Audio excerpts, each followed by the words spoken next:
में वोट है, क्या कहना चाहेंगे सर? मुझे लगता है कि कोर्ट अपनी मर्यादाओं का उल्लंघन करने लगी। एक्ट ऑफ 1991 और बहुत सारे जजमेंट्स उसके पहले ये कहते हैं कि आज़ादी के बाद जो स्थिति मंदिर और मस्जिद की है वो ऐसे ही रहने, उसको छेड़ो मत। ये जब से ये ज्ञान व्यापी और ये सब शुरू हो गया है, तब से ये नया माहौल शुरू हो गया कि इसके नीचे ये मंदिर है, उसके नीचे ये है, उसके नीचे ये है। किसी ने परसों कहा कि अगर तुम सब खोदोगे भारत तो तुमको सिर्फ बुद्ध के स्तूपा नजर आएंगे, बाकी कुछ भी नहीं नजर आएगा। अभी अजमेर शरीफ का वाक्य तो यह है कि इतिहास में ऐसा मानते हैं कि भारत में दो इज़म्स थे, एक सूफीज़म और एक शैविज़म। सूफीज़म और शैविज़म का कोई ज़्यादा अंतर नहीं था, यानी भगवान के प्रति तल्लीन हो जाना, क्या उसको बोलते हैं, मैं हिंदी बराबर नहीं बोल पा रहा हूँ, प्रतिलीन हो जाना। यानी वो हमारे संत भी वो ऐसे बजाते बजाते बजाते बजाते एक रूप हो जाते थे, मगन हो जाते, गुम हो जाते, मगन हो जाते। सूफीज़म भी वैसा है और शैविज़म भी वैसा ही है। तो इसकी शुरुआत भारत में अगर दोनों कवि से हुई तो वो जब गरीब नवाज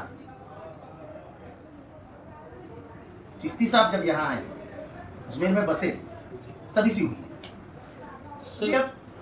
अभी आप अजमेर जाओ तो आपको हिंदू मुसलमान में कोई अंतर ही नहीं है। मुझे आज भी याद है, महाराजा नटवर सिंह हुआ करते थे, भारत के फॉरेन मिनिस्टर। उनको घर में पोता हुआ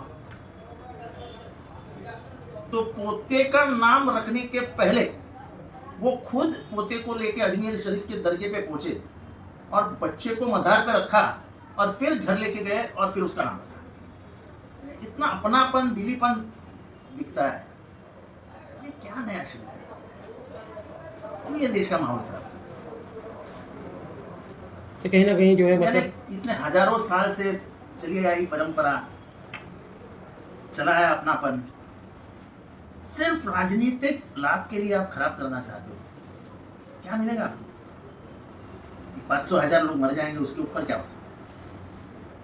लेकिन एक दिन वो जब अपनापन खो बैठोगे फिर से वापस नहीं आएगा। सर क्या कहेंगे, संभल में जो है वही हुआ, जामा मस्जिद सर्वे करने के लाए थे, वही बोला, ये सर्वे और ये क्यों कर रहे हो आप?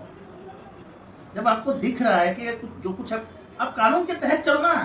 जब कोर्ट ने कहा है कि 1947 का जो टेम्पल का मस्जिद का जो स्ट्रक्चर है जैसा था उसको जरा भी हटाओ मत, उसके ऊपर कोई छानबीन जांच नहीं हुई, जब जजमेंट ही आया है तो जूनियर न्यायालय कोई छोटा न्यायालय ले लेता है केस, इसकी औकात भी नहीं है।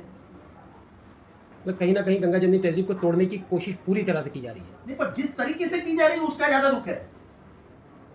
कोर्ट के माध्यम से अगर ये होगा तो संविधान का क्या होगा? कहाँ है तुम्हारा संविधान? मैं आज तुमको हंसने वाली बात बोलता हूँ, ये सरकार का कार्यकाल 26 को खत्म हुआ। 26 को खत्म होने के बाद यहाँ तुरंत राष्ट्रपति राजवट लागू होनी चाहिए। भारत के इतिहास में कभी भी केयर टेकिंग गवर्नमेंट नाम का शब्द नहीं है। संविधान वैसी तरतूब नहीं करता है। जिस दिन तुम्हारा कार्यकाल खत्म हुआ उस दिन राष्ट्रपति लागू लागू। क्या मजाक बना रखा है यार, केयर टेकिंग चीफ मिनिस्टर, ये शब्द ही नहीं है संविधान में। इमीडिएट चीफ मिनिस्टर्स के पावर्स ट्रांसफर हो जाते हैं गवर्नर को, और गवर्नर अपने पावर्स के माध्यम से राज्य चलाता है। हमारे यहाँ आवाज निकालने वाले भी कोई नहीं है। ये बेसिक है, बेसिक, यानी अनपढ़ को भी समझेगा कि ये गलत हुआ है। इतनी बड़ी गलती केंद्र सरकार, राष्ट्रपति, गवर्नर कैसे कर सकते हैं? राष्ट्रपति शासन लागू हो जाना चाहिए। सर आनंद परांजपे द्वारा जो है आरोप भी लगाया गया कि आपने जो है सेटिंग लगा करके मुमरा में जीत हासिल की। हाँ लगाई ना, बोला दुल्लू कर गया, बोला हिम्मत है ना तुम्हारी में तो जा बैलेट बॉक्स का वोटिंग लेके आओ, जा चैलेंज देता हूँ बैलेट। अभी 97 का लीड है, नेक्स्ट टाइम जब चुनाव लड़ोगे ना, अगर बैलेट पेपर पे आओगे तो 1,27,000 से हारोगे। तुम तो पहले ही 13,000 से जीत गए, 13,000 से जीत गए, पटाखे फोड़ रहे थे, मिठाई बांट रहे थे, हमको क्या मालूम नहीं क्या? हम बिल्कुल खामोश थे। तुम जीत गए का जश्न तो ऐसा मना रहे थे जैसे कि तुम्हारे घर में ही पेटियां रखी है।